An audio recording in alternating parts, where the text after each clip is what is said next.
자, 지금 봐보세요. 우리가 지금 대한민국이 지금 그러니까 우리가 이 신용등급이 일본을 완전히 앞질렀습니다. 신용등급을요. 그리고 시장에서 평가하는 신용평가도 앞질렀어요. 시장에서 평가하는 신용평가, 국가신용평가의 대표적인 게 뭐냐면요.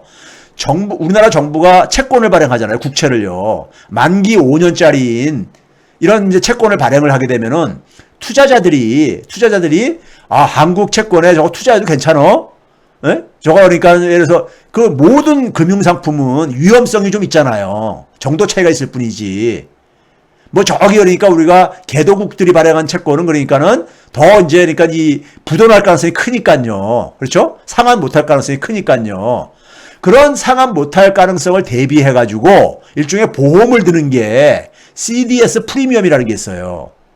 그러니까 매년 그러니까 일정한 자기가 보험료를 내고 이자를 내고 그다음에 자기가 이게 만약에 채권을 발행한 국가에서 상환을 못할 때 그걸 대신 그러니까는 변상해 주는 거예요. 근데 이게 2017년 문재인 정권이 출범한 게 2017년 5월 10일이잖아요. 직전에 한국과 일본 간의 차이가요. 30bp 이상이었었어요. 맨 밑에 줄에 보게 되면요. 1bp가 0.01%입니다. 예? 워낙 그 국채는 거래 단위가 크다 보니까는 0.01%부터 우리가 이 단위를 사용을 합니다. 그런데 1년 후 문재인 정부가 출범한 1년 후에는 15.7bp로 떨어져요. 한 절반 정도로 떨어집니다. 올 초에 어느 정도 떨어졌냐? 한 11bp 밑으로 떨어졌었어요. 11bp로요.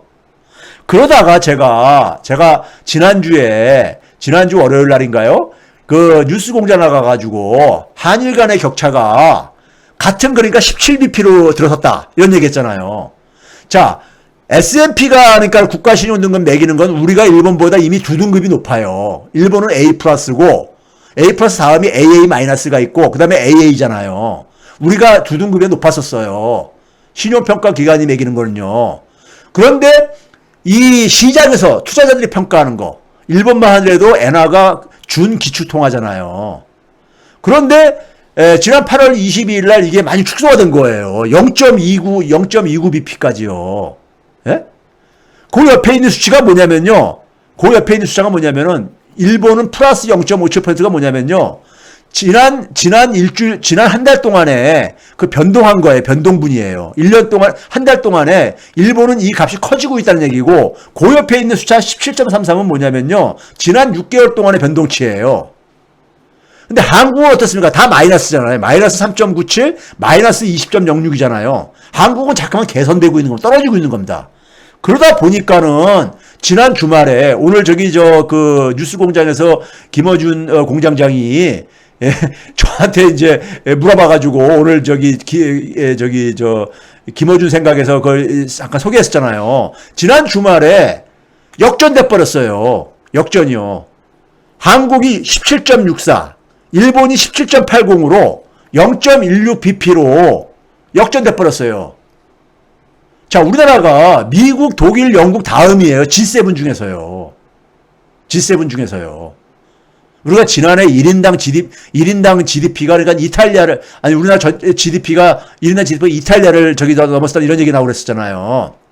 근데 G7 중에서도 4위입니다. 4위요. 네 번째라고요. 예?